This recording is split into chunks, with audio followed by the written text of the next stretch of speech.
As Aventuras de Sherlock Holmes, obra de Arthur Conan Doyle. Escalamos de pedra em pedra, até que minutos depois chegamos a um ponto do qual podíamos ver a porta da frente do hotel.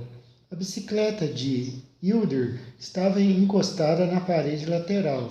Ninguém se movia pela casa, nem conseguimos ver alguém nas janelas. Devagar o crepúsculo chegou enquanto o sol mergulhava atrás das torres de Holdernesse Hall. Então, na escuridão, vimos as duas lanternas laterais acesas de uma carruagem no pátio do estábulo do hotel. E logo depois ouvimos o barulho de cascos chegando à estrada e partindo em grande velocidade na direção de Chesterfield. O que acha disso, Watson? Sussurrou Holmes. Parece uma fuga.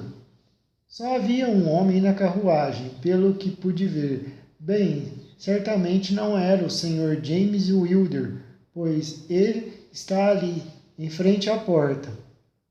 Um quadrado vermelho de luz se acendera na escuridão.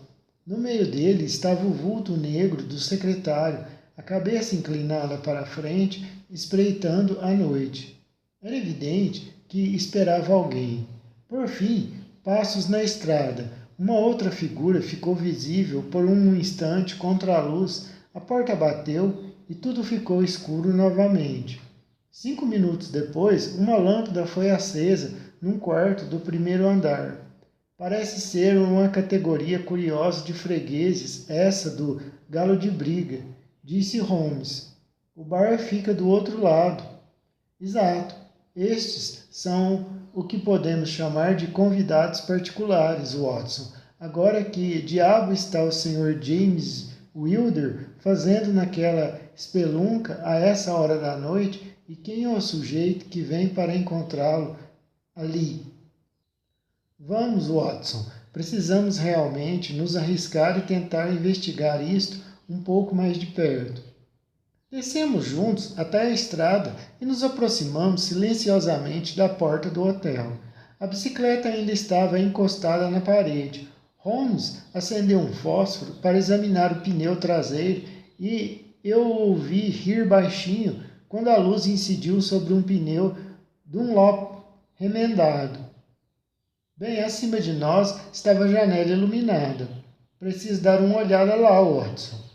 Se você inclinar as costas e se apoiar na parede, acho que conseguirei, falou Holmes.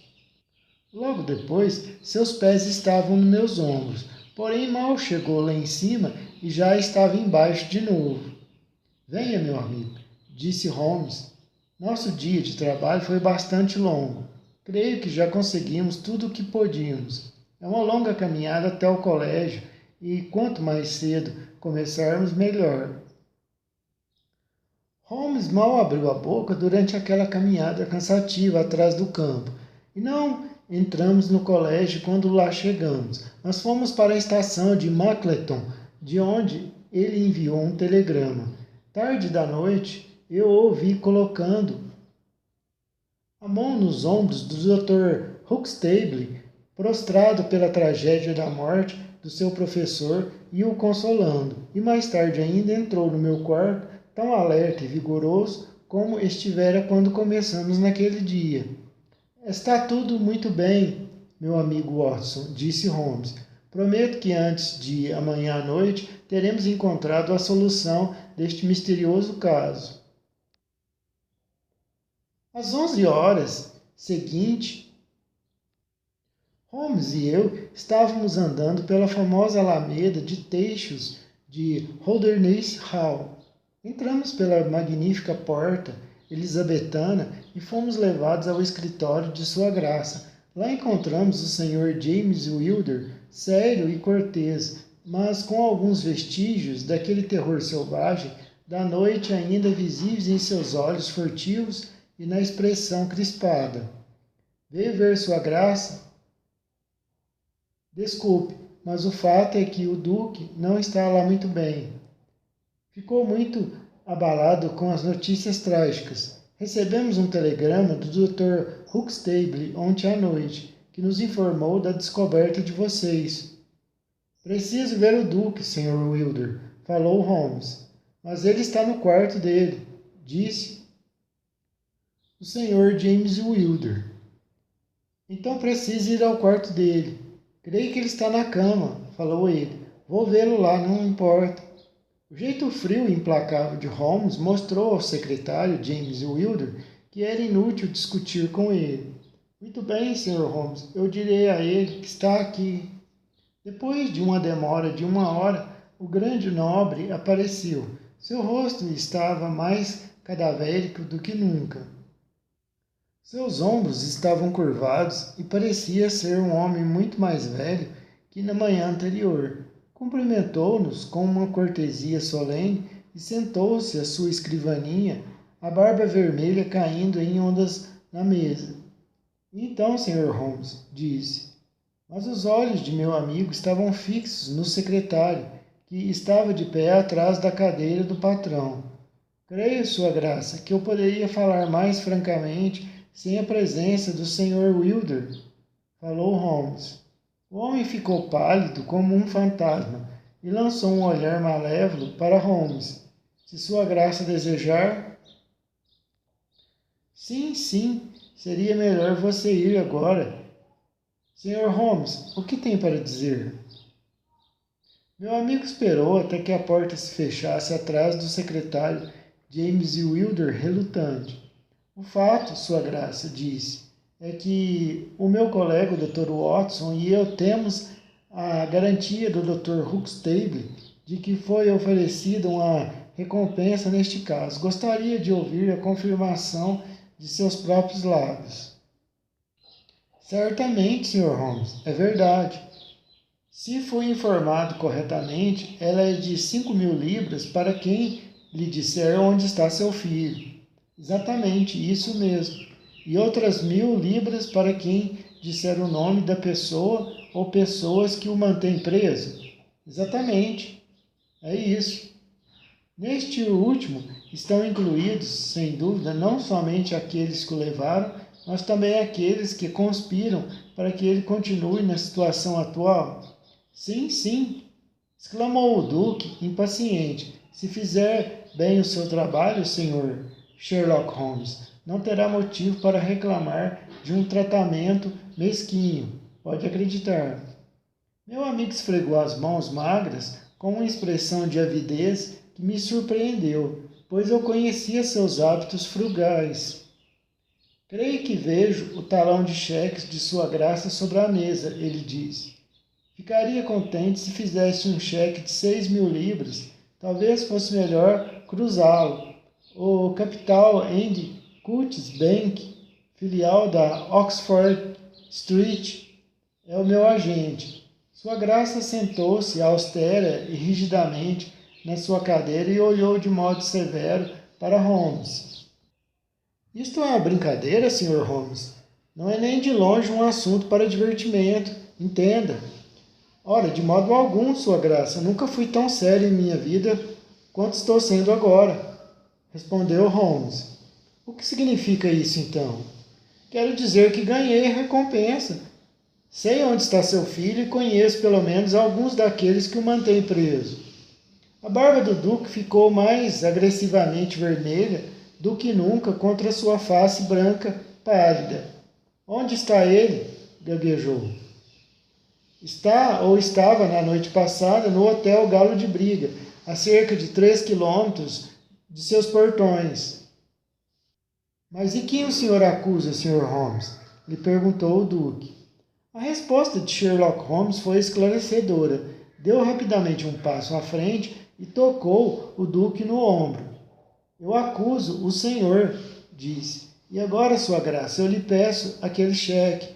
Nunca me esquecerei do aspecto do Duque ao pular e jogar as mãos como alguém que está afundado no abismo. Depois, com um extraordinário esforço de autocontrole aristocrático, sentou-se e afundou o rosto nas mãos. Passaram-se alguns minutos antes que ele falasse. O que sabe, Sr. Holmes? Perguntou ele, afinal, sem levantar a cabeça. Eu os vi juntos, ontem à noite. Isso. Alguém mais sabe, além de seu amigo? Não falei com mais ninguém, Sr. Duque. O Duque pegou uma caneta com a mão trêmula e abriu o talão de cheques. Vou honrar minha palavra, Sr. Holmes. Farei o seu cheque, por mais inconveniente que seja para mim a informação que conseguiu. Quando o oferecimento foi feito pela primeira vez, mal sabia eu do rumo que os acontecimentos poderiam tomar. Mas o senhor e seu amigo são homens discretos, não, Sr. Holmes? Mal posso compreendê-lo, Sua Graça. Devo esclarecer tudo, Sr. Holmes. Se apenas os senhores sabem desse incidente, não há motivo algum para que isso vá mais longe. Creio que 12.000 libras é a soma que lhe devo, não é? Mas Holmes sorriu e sacudiu a cabeça. Temo, Sua Graça, que as coisas talvez não possam ser resolvidas tão facilmente assim. A morte do professor do colégio tem que ser explicada pela polícia. Mas James Wilder não sabia nada daquilo. Não pode responsabilizá-lo por isso. Foi trabalho desse valentão brutal que ele teve o azar de empregar. Tenho a opinião, Duque, de que quando um homem se envolve no crime, é moralmente culpado de qualquer outro crime que venha a ocorrer em consequência do primeiro.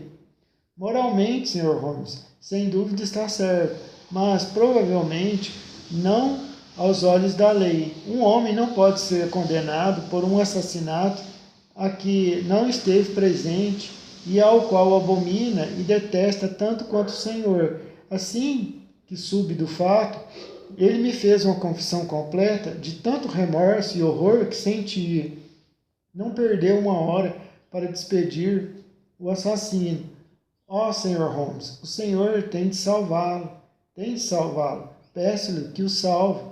O Duque abandonara um último esforço de autocontrole e estava andando de um lado para o outro no quarto, com o rosto transtornado e as mãos crispadas no ar. Finalmente controlou-se e sentou-se novamente à escrivania. Aprecio sua conduta por ter vindo antes de falar com mais alguém, disse o Duque. Pelo menos podemos discutir como minimizar esse escândalo terrível, Sr. Holmes. Exato, disse Holmes. Creio que o Duque, que isso só pode ser feito com absoluta franqueza entre nós. Estou disposto a ajudar Sua Graça com o máximo de minha habilidade, mas para fazer isso preciso entender todo o caso até o último detalhe. Percebi que as suas palavras se referiam ao Sr. James Wilder e que ele não é o assassino. Não, Sr. Holmes, o assassino fugiu. Holmes sorriu discretamente. Sua Graça não deve ter ouvido praticamente nada sobre minha reputação, ou não imaginaria que seja tão fácil fugir de mim. O Sr. Helben Hines foi preso em Chesterfield, com base na minha informação, às 23 horas da noite passada. Recebi um telegrama do chefe da polícia local antes de sair do colégio esta manhã. O Duque recostou-se em sua cadeira e olhou assombrado para Holmes. Você parece ter poderes sobre-humanos, disse o Duque. Então, Helbenheim foi preso? Fico contente em ouvir isso, se não afetar o destino de James. Seu secretário? Não, senhor, meu filho. Foi a vez de Holmes olhar espantado. Confesso que isso é inteiramente novo para mim, Sua Graça. Peço-lhe que seja mais explícito. Não esconderei nada do senhor, Sr. Holmes. Concordo com o senhor que a franqueza absoluta, por mais dolorosa que seja ela para mim, é a melhor política nesta situação desesperada a qual a tolice e o zelo de James nos deixaram. Quando eu era mais jovem, Sr. Holmes, amei com um amor que só ocorre uma vez na vida. Pedi a dama em casamento, mas ela recusou, alegando que essa união arruinaria minha carreira. Se ela tivesse vivido, eu com certeza nunca teria me casado com outra pessoa. Ela morreu e deixou esse filho único que, por ela, abriguei e dei a ele carinho e cuidados. Não pude assumir a paternidade dele diante do mundo, mas lhe dei a melhor educação e, desde que se tornou adulto, e o mantenho perto de mim. Ele descobriu meu segredo e presumiu desde então que tem direito sobre mim e julgou-se com o poder de provocar um escândalo que seria desastroso para mim. Sua presença tem relação com o desfecho infeliz do meu casamento. Acima de tudo, Sr. Holmes, odiava meu jovem herdeiro legítimo desde o início, com um ódio persistente. Pode perguntar por que, nestas circunstâncias, ainda conservo James sobre meu teto. Respondo que foi porque posso ver o rosto de sua mãe no dele, e que, em consideração a ela, não há fim para o meu longo sofrimento. Todos os seus bonitos gestos também. Não há um só gesto dele que não sugira nem me traga lembrança dela. Não pude mandá-lo embora, mas temia tanto que ele pudesse fazer mal a Arthur, isto é, a Lord Saltire, que o despachei por segurança para o colégio do Dr. Huxtable. James entrou em contato com esse sujeito, Hayes, porque ele era um arrendatário meu e James agia como cobrador. O sujeito foi um patife desde o começo, mas de algum modo extraordinário James ficou íntimo dele. Teve sempre uma queda por companhias de baixo nível. Quando James decidiu raptar Lord Saltire, foi dos serviços deste homem que se serviu. Lembra-se que escrevi a Arthur no último dia. Bem, James abriu a carta e incluiu uma nota pedindo a Arthur que o encontrasse num pequeno bosque chamado Regent Chan, que fica perto do colégio. Usou o nome da duquesa e desse modo conseguiu que o rapaz viesse. Naquela noite, James foi de bicicleta. Estou lhe contando o que ele mesmo me confessou. E disse a Arthur que encontrou no bosque, que a mãe dele queria vê-lo, que ela o estava esperando no campo e que se voltasse ao bosque à meia-noite encontraria um homem com um cavalo que o levaria até ela. Pobre Arthur, caiu na armadilha. Foi ao encontro marcado e topou com esse Hayes, que trazia um pônei. Arthur montou e foram juntos. Parece, embora James só tenha sabido ontem, que eles foram perseguidos, que Hayes abateu seu perseguidor com sua bengala e que o homem morreu devido aos ferimentos. Hayes levou Arthur para sua hospedaria, o Galo de Briga, onde foi confinado num quarto do andar superior, aos cuidados da senhorita Hayes, uma mulher bondosa, mas inteiramente dominada pelo marido violento. Bem, Sr. Holmes, era esta a situação quando o vi pela primeira vez, 2 dias atrás. Não tinha a menor ideia da verdade, tanto quanto o senhor.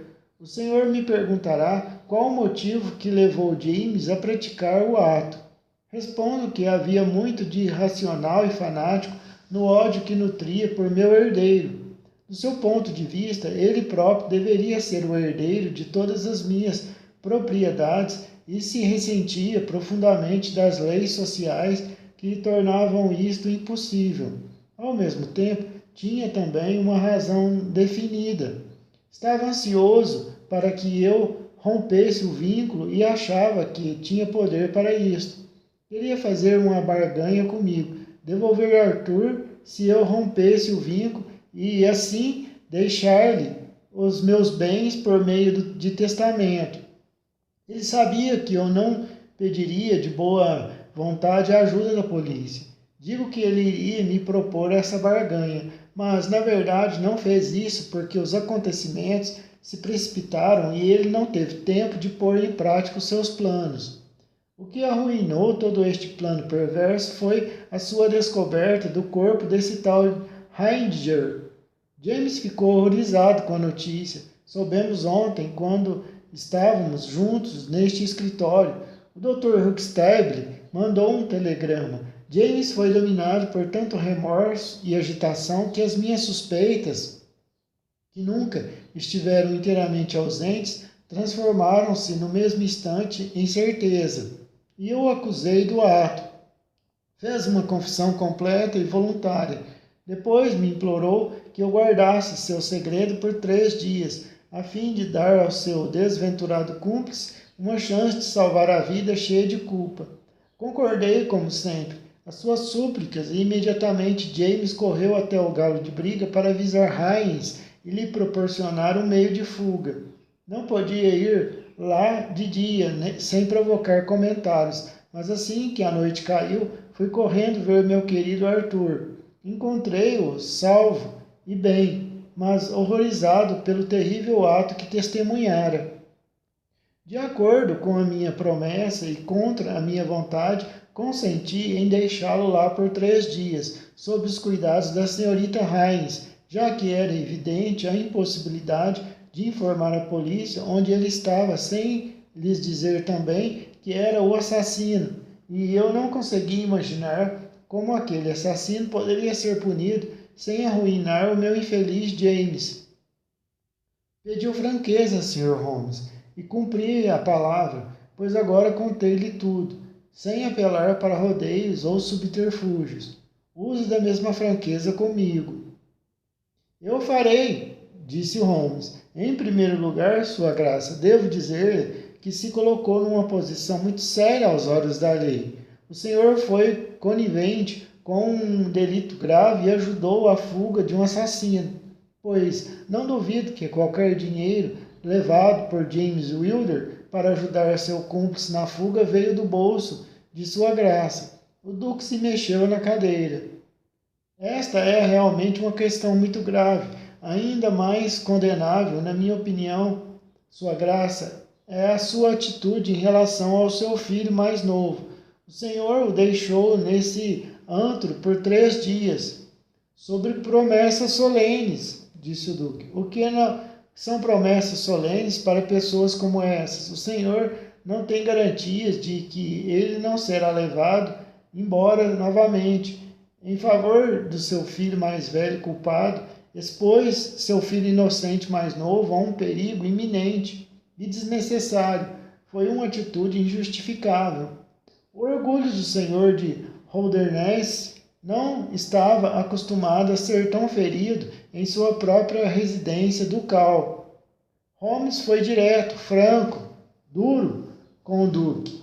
O sangue avermelhou sua testa alta, mas sua consciência o fez ficar calado. Eu ajudarei, mas sobre uma condição, que chame o lacaio e deixe-me dar-lhe as ordens que quiser, falou Holmes. Sem uma palavra, o duque pressionou a campainha. Um criado entrou. Ficará feliz em saber, disse Holmes, que o seu jovem patrão foi encontrado. É desejo do duque que a carruagem vá imediatamente ao Hotel Galo de Briga para trazer Lord Saltire para casa.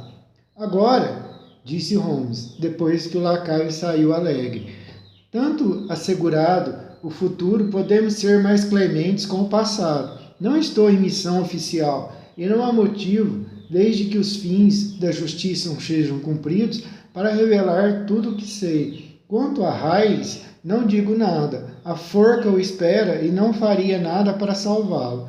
O que ele contará não posso saber, mas tenho dúvida de que Sua Graça poderia fazê-lo entender que é do interesse dele ficar calado. Do ponto de vista da polícia, ele teria raptado o garoto com o objetivo de pedir um resgate em dinheiro.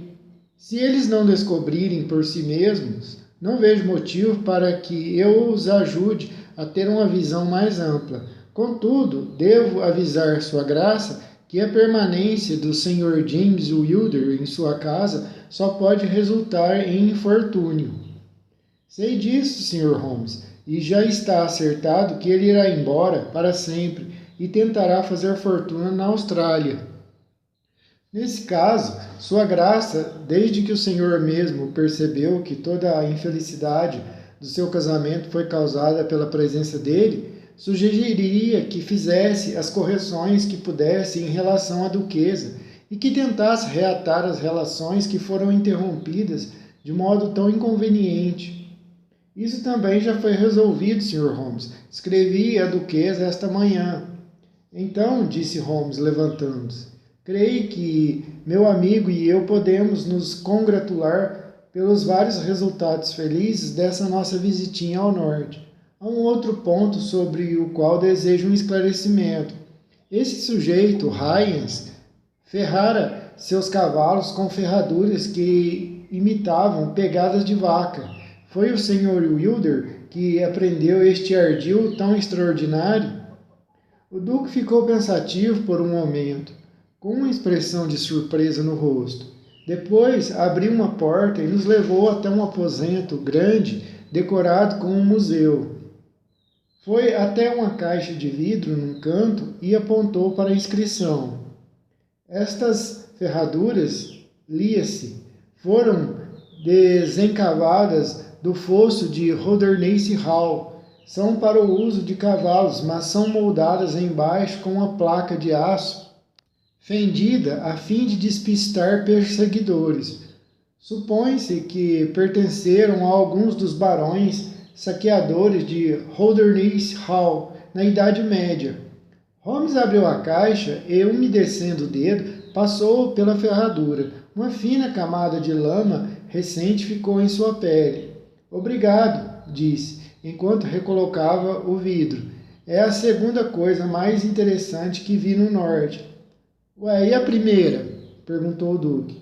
Holmes dobrou seu cheque e o colocou com cuidado em seu caderno. Sou um homem pobre, disse, enquanto o acariciava e o jogava no fundo de seu bolso interno.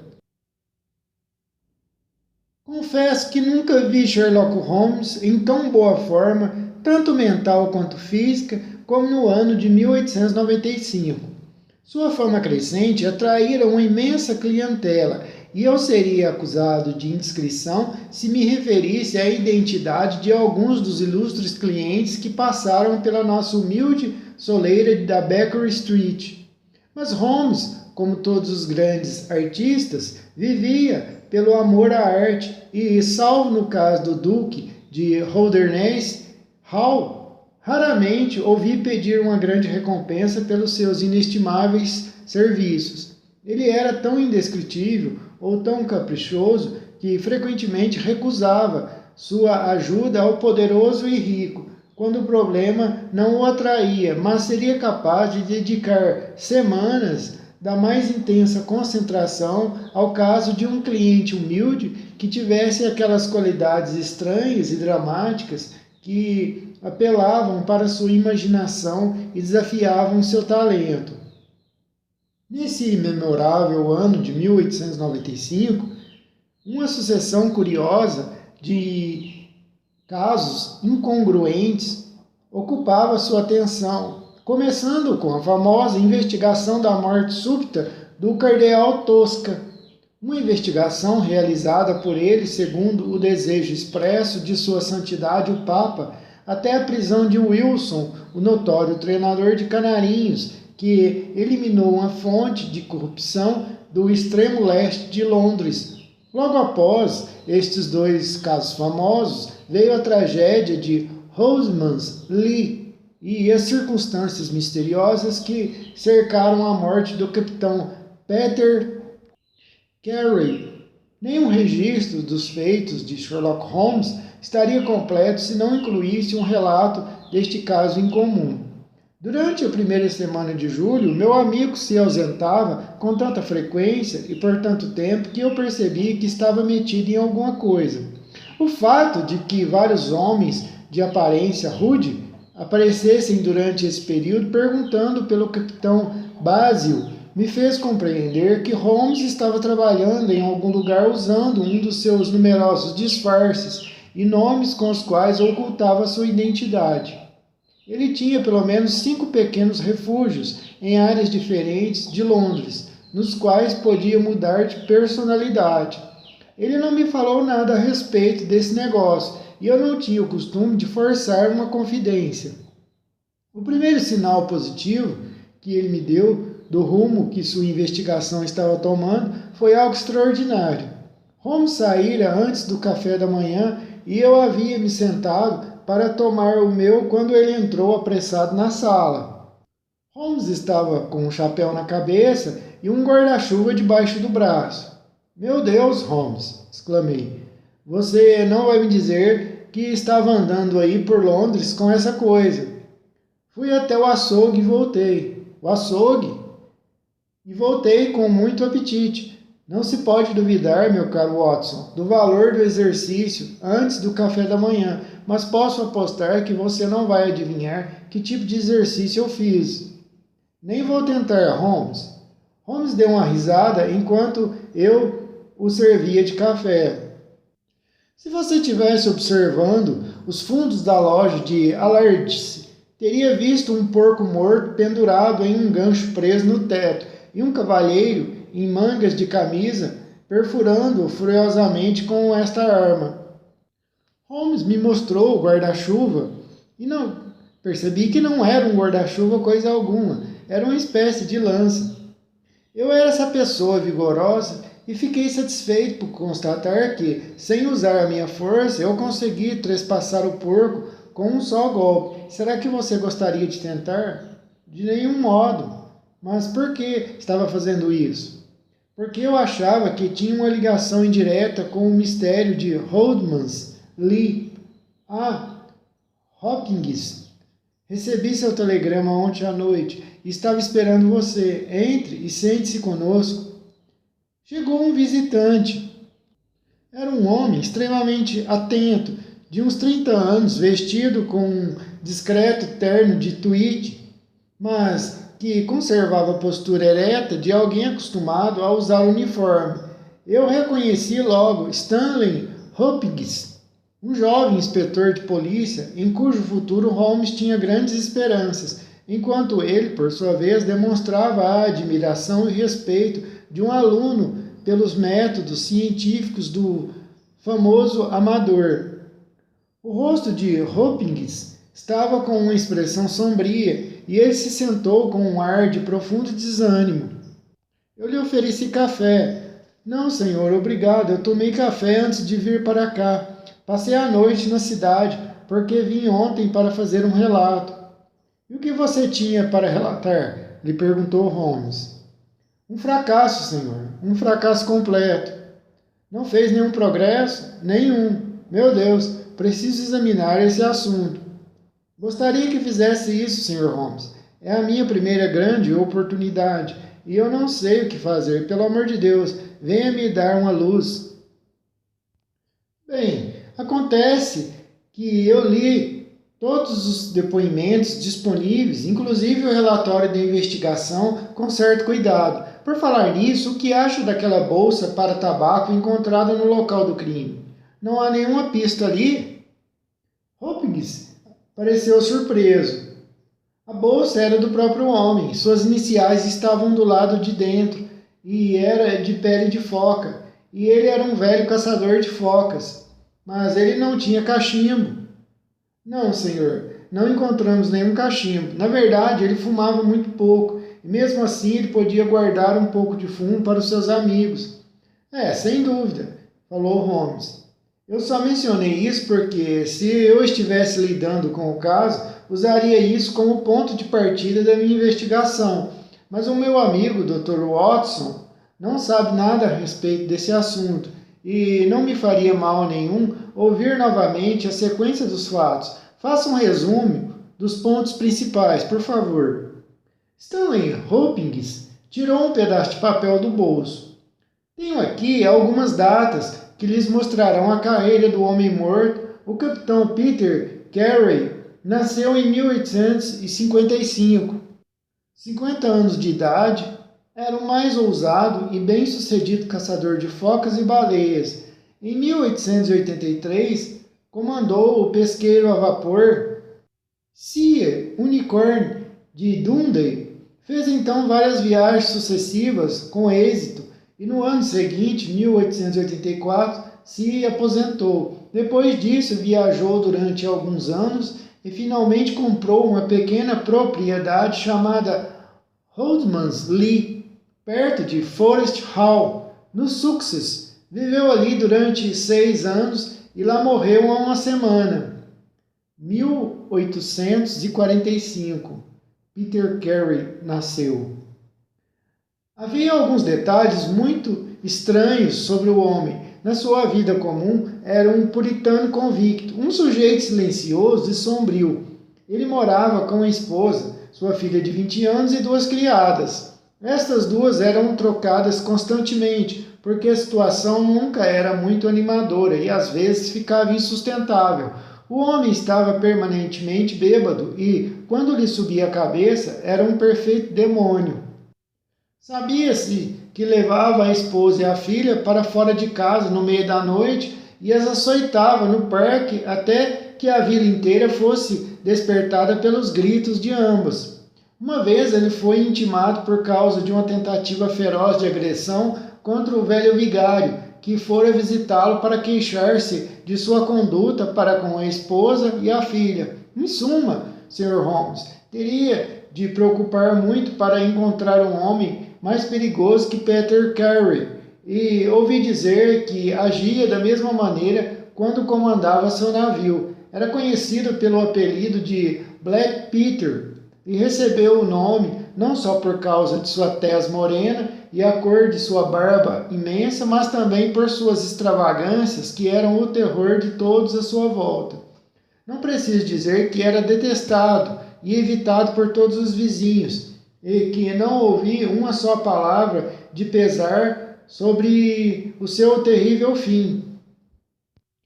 Deve ter lido no relatório do inquérito sobre a cabine do homem, Sr. Holmes, mas talvez seu amigo não saiba disso. Ele mesmo construiu uma casinha de madeira que sempre chamou de cabine, a algumas centenas de metros de sua casa, e era ali que dormia todas as noites. Era uma cabana pequena de um único cômodo, de 5 metros por 3. Guardava a chave no bolso, fazia sua própria cama, ele mesmo a limpava e não permitia que outros pés atravessassem a soleira. Ela tem janelas pequenas de cada lado, cobertas por cortinas e que nunca são abertas. Uma dessas janelas dava para a estrada principal e quando havia luz ali à noite, as pessoas a apontavam para os outros e ficavam imaginando o que Black Peter estaria fazendo. Esta é a janela, Sr. Holmes, que nos deu um dos poucos fragmentos de evidência que apareceram no inquérito.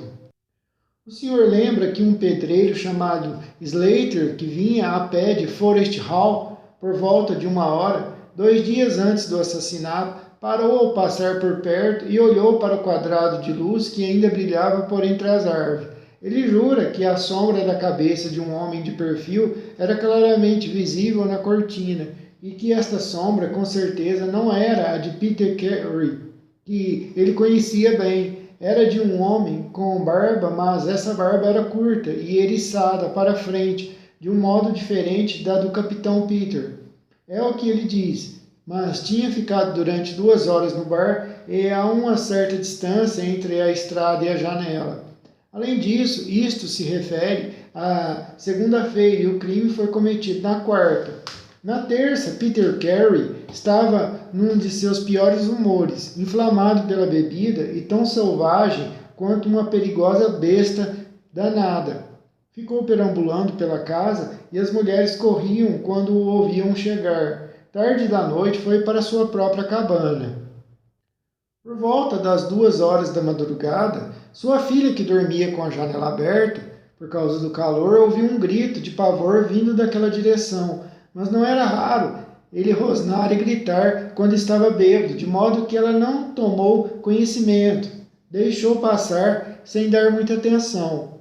Ao se levantar às 7 horas da manhã, uma das criadas notou que a porta da cabana estava aberta, mas era tão grande o terror que o homem inspirava em todos, que só ao meio-dia alguém se arriscaria a ir ver o que acontecera com ele. Espreitando pela porta aberta, tiveram uma visão que as fez vir correndo, com os rostos pálidos, para a vila.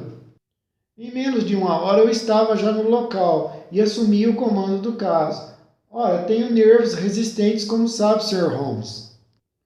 Ele chamava a casa de cabine, e era uma cabine com certeza, pois a gente podia pensar que estava num barco, dentro daquela casinha. Havia um beliche, de um lado, um baú de marinheiro, mapas e cartas marítimas, um retrato do Sea Unicorn, uma fila de diários de bordo numa prateleira, tudo exatamente como se esperaria que fosse a cabine de um capitão. E ali, no meio do quarto estava o próprio homem, rosto crispado. O homem estava morto, com uma carantonha horrível, Sr. Holmes. Eu conheço seus métodos, Holmes, e os apliquei antes de permitir que qualquer coisa fosse mexida. Examinei com o maior cuidado o chão do lado de fora e também o assoalho do quarto. Não havia pegadas. Quer dizer que não viu nenhuma pegada? Lhe perguntou Holmes. Garanto-lhe, senhor, que não havia nenhuma pegada. Meu bom Hopkins, já investiguei muitos crimes, mas ainda não vi nenhum cometido por uma criatura voadora que não deixa pegadas. Desde que o criminoso tenha duas pernas, tem de haver alguma marca, alguma esfoladura, alguma modificação insignificante que pode ser detectada por um pesquisador científico. É inacreditável que esse aposento salpicado de poeira não contivesse vestígios que pudessem nos ajudar. Contudo, percebi pelo inquérito que havia certos objetos que deixou de inspecionar. O jovem inspetor encolheu-se ao ouvir os comentários irônicos do meu amigo Holmes. Fui um tolo em não chamá-lo naquela ocasião, Sr. Holmes, mas isso são águas passadas. Sim, havia vários objetos no quarto que exigiam atenção especial. Um era um taco de beisebol com o qual o crime fora cometido. Isto, Sr. Holmes, parece indicar que o crime foi cometido num momento de fúria e que o assassino pegou a primeira arma que encontrou à mão. O fato de o crime ter sido cometido às 2 horas da madrugada e de Peter Carey ainda estar completamente vestido sugere que ele tinha um encontro com o assassino, o que é confirmado pelo fato uma garrafa de café e 2 copos usados estavam em cima da mesa. Sim, disse Holmes. Creio que as 2 deduções são admiráveis. Havia alguma outra bebida além do café no quarto?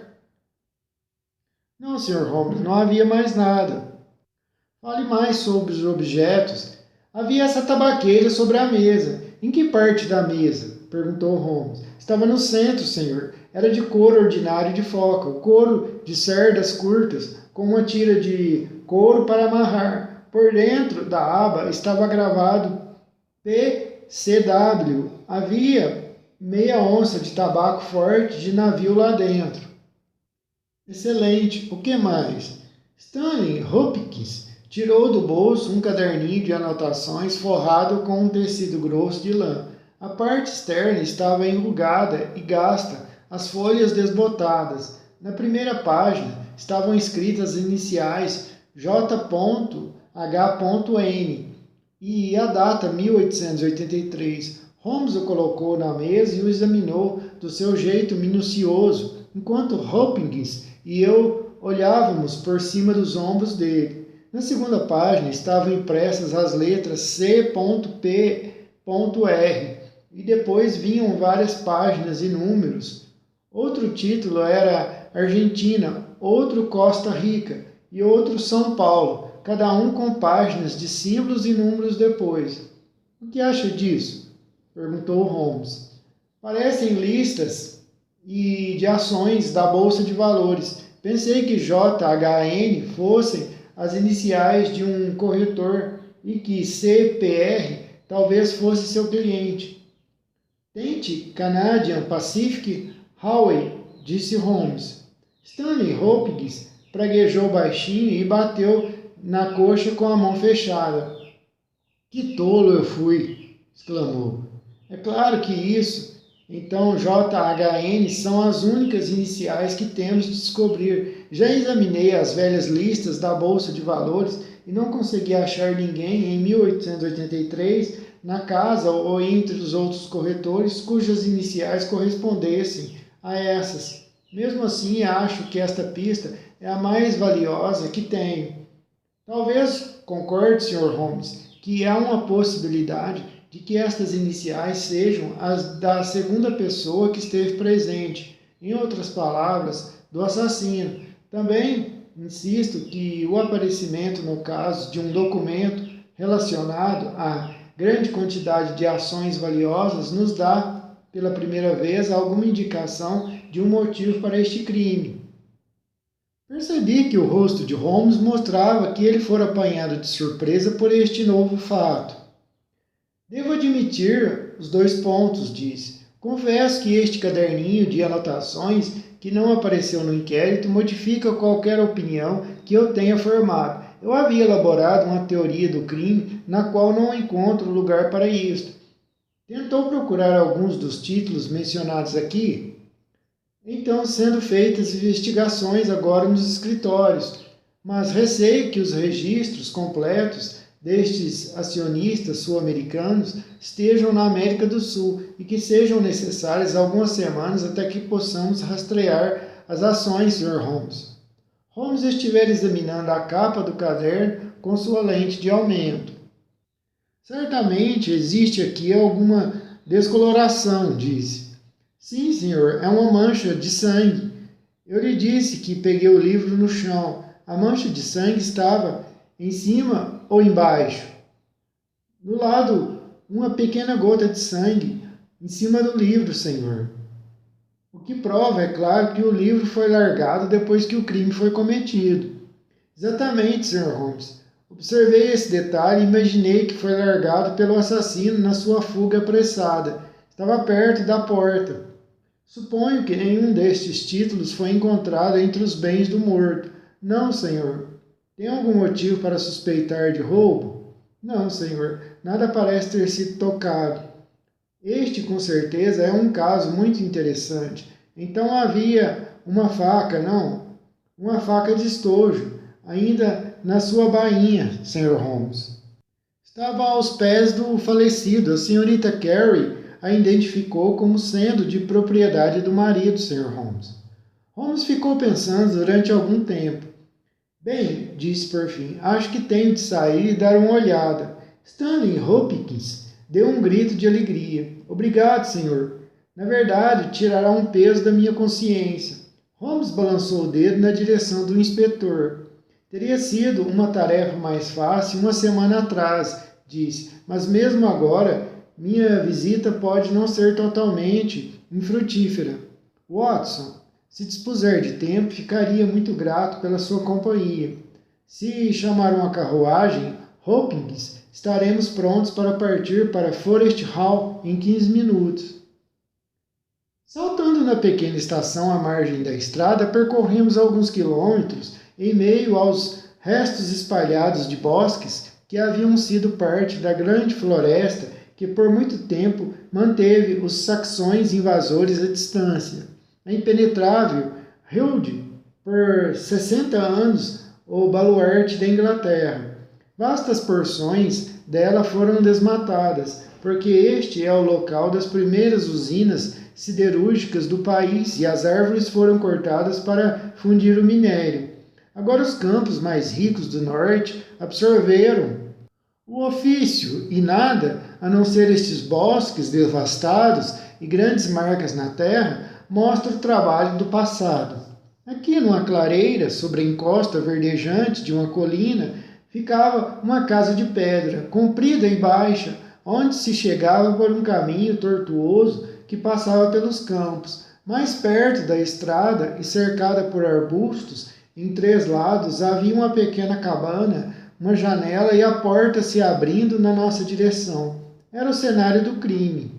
Stanley Hopkins nos levou primeiro para casa, onde nos apresentou a uma mulher maltratada de cabelos grisalhos, a viúva do homem assassinado, cujo rosto descarnado, com rugas profundas e uma expressão furtiva de terror no fundo dos olhos vermelhos, revelava os anos de dureza e de maus tratos a que fora submetida junto com o falecido.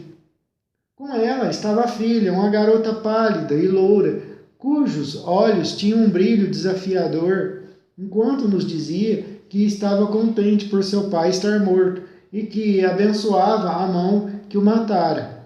Era uma péssima família a que Black Peter Carey formara para si.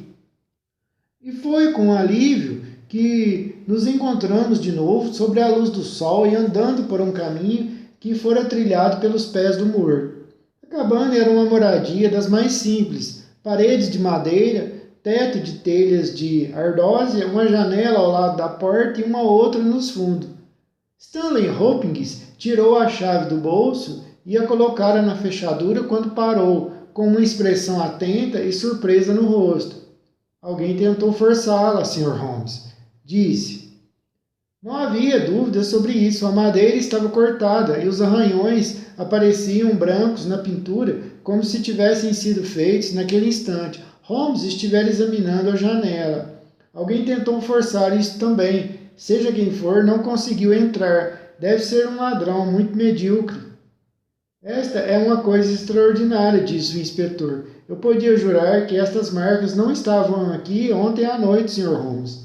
Algum curioso da vila, talvez, eu sugeri.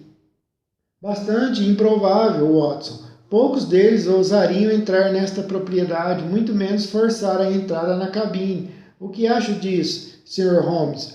Mostrou algo para nós, Hopkins.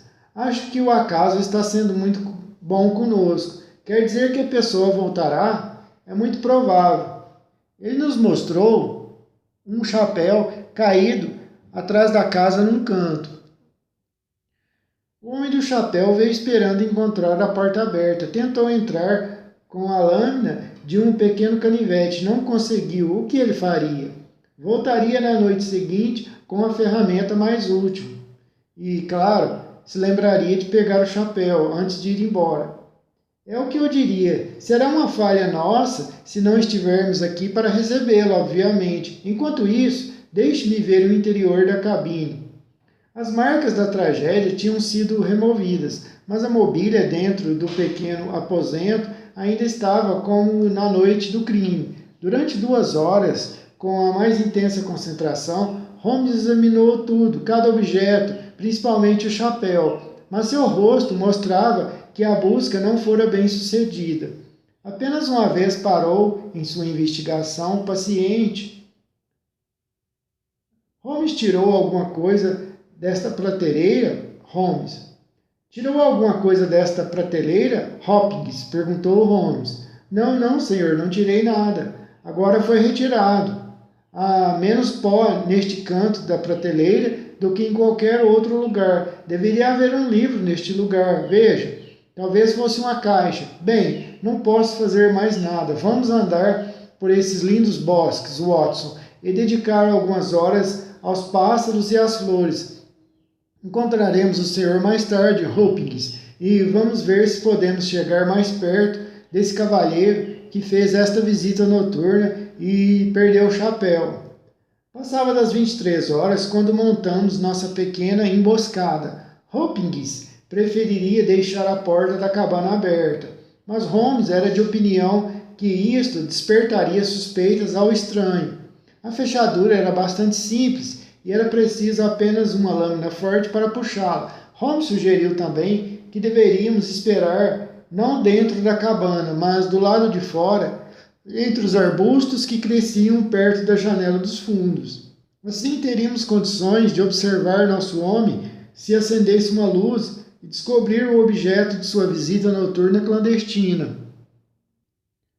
Olha, foi uma vigília longa e melancólica. E mesmo assim provou um pouco da emoção que o caçador sente enquanto espreita perto do bebedouro, esperando a chegada da presa sedenta.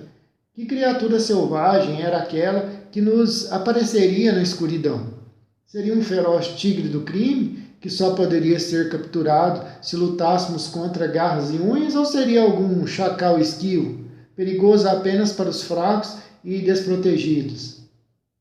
Em absoluto silêncio, nos agachamos entre os arbustos, esperando pelo que viesse. No início, os passos de alguns aldeões retardatários ou o som de vozes provenientes da vila aliviaram nossa vigília, mas uma a uma essas interrupções foram desaparecendo ao longe e uma quietude absoluta nos envolveu, quebrada apenas pelo toque dos sinos da igreja distante, que indicava o avanço da noite, e pelo farfalhar de uma chuva fina caindo nas folhagens que nos cobriam. Já passava de 2h30 da madrugada, e era a hora mais escura antes do raiar do dia, quando nos sobressaltamos com um clique baixo, mas agudo, vindo da direção do portão. Alguém tinha entrado pelo caminho. De novo houve um silêncio longo e eu começara a pensar que fora um alarme falso, quando ouvimos um passo furtivo do outro lado da cabana e logo depois um arranhão e um tinido metálico. O homem tentava forçar a porta. Desta vez, sua habilidade era maior ou sua ferramenta melhor, pois houve um súbito estalido e o rangido de dobradiças. Depois um fósforo foi aceso e logo em seguida a luz fraca de uma vela encheu o interior da cabana de luz. Através da cortina fina, nossos olhos estavam fixos na cena lá dentro. O visitante noturno era um jovem magro e fraco, com um bigode preto que realçava a palidez mortal do rosto. Não tinha muito mais de 20 anos. Nunca vi nenhum ser humano que parecesse sentir medo tão lastimável, pois seus dentes estavam batendo visivelmente e todos os seus membros tremiam. Vestia-se como um cavalheiro com um colete Norfolk, um calção folgado e um chapéu de pano na cabeça. Ficamos observando enquanto ele olhava em volta com expressão assustada. Depois deixou o castiçal sobre a mesa e desapareceu de nossa vista num dos cantos. Voltou com um livro grande, um dos diários de bordo, que formavam uma fila na prateleira. Pôs o livro na mesa e virou rapidamente as folhas até que chegou ao que procurava. Então, com um gesto de raiva de suas mãos crispadas, fechou o livro, colocou-o de volta no canto e apagou a vela. Mal havia se virado para sair da cabana, quando a mão de Hopkins agarrou o colarinho do sujeito e ouvi seu arquejo alto de terror ao compreender que fora apanhado por alguém. A vela foi acesa de novo, e lá estava nosso infeliz prisioneiro, tremendo feito vara verde, encolhido na mão do detetive Hopkins. Ele se sentou sobre a arca e olhou indefeso para cada um de nós. Agora, meu camarada, disse Stanley Hopkins, quem é você e o que quer aqui? O homem endireitou-se e nos encarou com um esforço de autocontrole. São detetives, eu suponho, disse ele. Imagino que estou ligado à morte do capitão Peter Carey. Eu lhes garanto que sou inocente, não matei ninguém. Veremos isso, disse Stanley Hopkins. Antes de mais nada, qual é o seu nome? Meu nome é John Hopley Nelligan. Vi Holmes e Hopkins trocaram um rápido olhar. Vi Holmes e Hopkins trocarem um rápido olhar. O que está fazendo aqui? Posso falar confidencialmente? Não, claro que não. Diga, o que está fazendo aqui? Lhe ordenou Hopkins. Por que eu lhe diria? Se não tiver resposta, pode ser pior para você no julgamento. O jovem estremeceu. Bem, eu lhes direi, concordou. Por que não? E ainda assim, odeio pensar neste velho escândalo ganhando uma nova vida. Já ouviu falar de Danson e Nelligan? Pude ver pelo rosto de Hopkins que ele nunca ouvira, mas Holmes ficou muito interessado nos nomes. Quer dizer os banqueiros do West Country? Disse. Eles faliram, arruinaram metade das famílias do condado de Cornwall e Nelligan desapareceu. Exatamente, Nelligan era meu pai. Finalmente estávamos conseguindo algo positivo e mesmo assim parecia haver uma enorme distância entre um banqueiro foragido e a morte do capitão Peter Carey. Porém, todos nós ouvimos atentamente as palavras do jovem.